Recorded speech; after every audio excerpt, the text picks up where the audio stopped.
ಬೆಂಗಳೂರಿನಲ್ಲಿ 18 ಕೋಟಿ ಮೌಲ್ಯದ ಚಿನ್ನ ನಗದು ಕಳ್ಳತನ ಪ್ರಕರಣಕ್ಕೆ ಸಂಬಂಧಪಟ್ಟಂತೆ ಪ್ಲಾನ್ ಮಾಡಿ ಬಿಲ್ಡರ್ ಮನೆಯನ್ನ ದೋಚಿದಂತ ನೇಪಾಳಿ ದಂಪತಿ ಮಾರತಹಳ್ಳಿಯ ಯಮಲೂರಿನ ನೇಪಾಳಿ ದಂಪತಿಯಿಂದ ಈ ಕಳ್ಳತನವಾಗಿದೆ.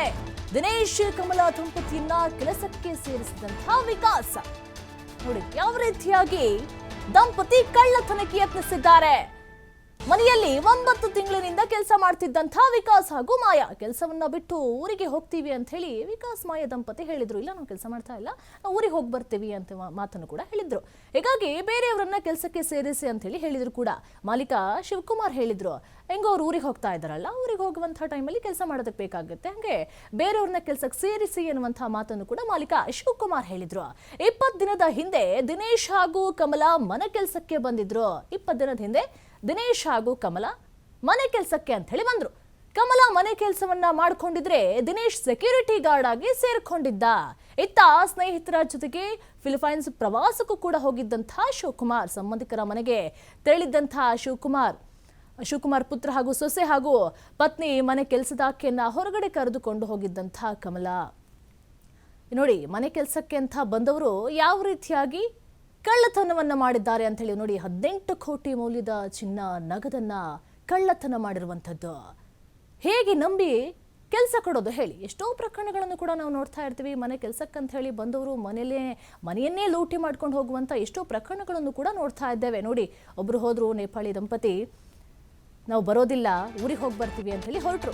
ತದನಂತರ ಇನ್ನೊಬ್ರು ಬಂದ್ರು. 30 ವರ್ಷದಿಂದ ಗಳಿಸಿದಂತಹ ಚಿನ್ನಾಭರಣ ಹಾಗೂ ಅದು 30 ನಿಮಿಷದಲ್ಲಿ ಮಂಗಮಾಯ ಆಗೋಗಿದೆ. ಮನೆಯಲ್ಲಿದ್ದಂಥ ಚಿನ್ನಾಭರಣವನ್ನ ಕೂಡಿಟ್ಟಿದ್ದ ಶಿವಕುಮಾರ್ ಪತ್ನಿ ಮಾಲಿನಿ ನೋಡಿ 30 ವರ್ಷಗಳಿಂದ ಎಷ್ಟು ಕಷ್ಟಪಟ್ಟು ಗಳಿಸಿರಬಹುದು. 30 ವರ್ಷದಿಂದ ಕಷ್ಟಪಟ್ಟು ದುಡ್ದು ಕೊಂಡ್ಕೊಂಡಿರುವಂತಹ ಚಿನ್ನಾಭರಣ ಕೇವಲ 30 ನಿಮಿಷದಲ್ಲಿ ಮಂಗಮಾಯ ಆಗೋಗಿದೆ. ಮನೆಯಲ್ಲಿ ಚಿನ್ನಾಭರಣವನ್ನ ಕೂಟಿಟ್ಟಿದ್ರು ಶಿವಕುಮಾರ್ ಹಾಗೂ ಪತ್ನಿ ಮಾಲಿನಿ. ಇಬ್ರು ಹೆಣ್ಣು ಮಕ್ಕಳಿಗೆ ಚಿನ್ನ ಭಾಗವಾಗಿ ಕೊಡಲು ಕೂಡ ಪ್ಲಾನ್ ಅನ್ನ ಮಾಡ್ಕೊಂಡಿದ್ರು. ಬಿಡಿ, ಅವರ ವ್ಯಕ್ತಿಗತವಾಗಿ ಬೇರೆ ಬೇರೆ ಪ್ಲಾನ್ ಕೂಡ ಇರುತ್ತೆ.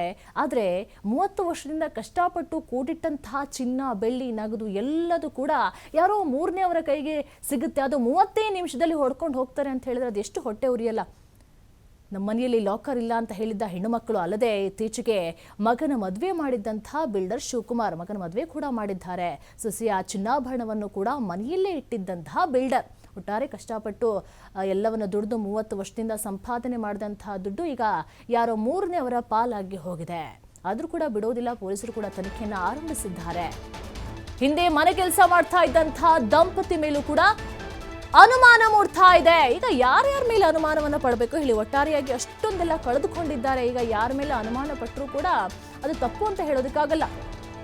7-8 ತಿಂಗಳು ಕೆಲಸವನ್ನ ಕೂಡ ಮಾಡ್ಕೊಂಡಿದ್ರು ಆ ನೇಪಾಳಿ ದಂಪತಿ ಕೂಡ. ಕಳೆದ ತಿಂಗಳು ಇದ್ದಕ್ಕಿದ್ದಂತೆ ಅವ್ರು ನೋಡಿ 7-8 ತಿಂಗಳು ಕೆಲಸ ಮಾಡ್ಕೊಂಡು ಅಲ್ಲೇ ಇದ್ರು. ಅವ್ರು ಇದ್ದಕ್ಕಿದ್ದಂತೆ ಇಲ್ಲ ನಾವು ಊರಿಗೆ ಹೋಗ್ತೀವಿ ಅಂತಲೇ ಹೊರಟ್ರು. ಆ ಊರಿಗೆ ಹೋದಂಥ ಸಂದರ್ಭದಲ್ಲಿ ಓಕೆ ಮನೆ ಕೆಲಸಕ್ಕೆ ಯಾರಾದರೂ ಬೇಕಾಗುತ್ತಲ್ಲ ಅಂತ ಹೇಳಿ ಈಗ ಬೇರೆಯವ್ರನ್ನು ಕೂಡ ಕೆಲಸಕ್ಕೆ ನೇಮಕವನ್ನ ಮಾಡ್ಕೊಂಡಿದ್ರು. ಈಗ ಯಾರ ಮೇಲೆ ಡೌಟ್ ಪಡೋದು? ಇನ್ನು ಸಡನ್ ಆಗಿ ಊರಿಗೆ ಹೋದ್ರು, ಅದು ಕೂಡ ಒಂದು ಕಡೆ ಅನುಮಾನ ಕೂಡ ಬರ್ತಾ ಇದೆ. ಒಂದು ಕಡೆ ಪೊಲೀಸರು ತನಿಖೆಯನ್ನು ಕೂಡ ನಡೆಸ್ತಾ ಇದ್ದಾರೆ. 7-8 ತಿಂಗಳು ಕೆಲಸವನ್ನ ಮಾಡಿದಂತಹ ನೇಪಾಳ ಮೂಲದ ಮಾಯಾ ಹಾಗೂ ವಿಕಾಸ್ ಕಳೆದ ತಿಂಗಳು ಇದ್ದಕ್ಕಿದ್ದಂತೆ ಕೆಲಸ ಬಿಡೋದಾಗಿ ಹೇಳಿದ್ದಂತಹ ದಂಪತಿ ಕಮಲಾ ಹಾಗೂ ದಿನೇಶ್ ದಂಪತಿಯನ್ನ ಸೇರಿಸಿ ಕೆಲಸವನ್ನ ಬಿಟ್ಟಿದ್ರು.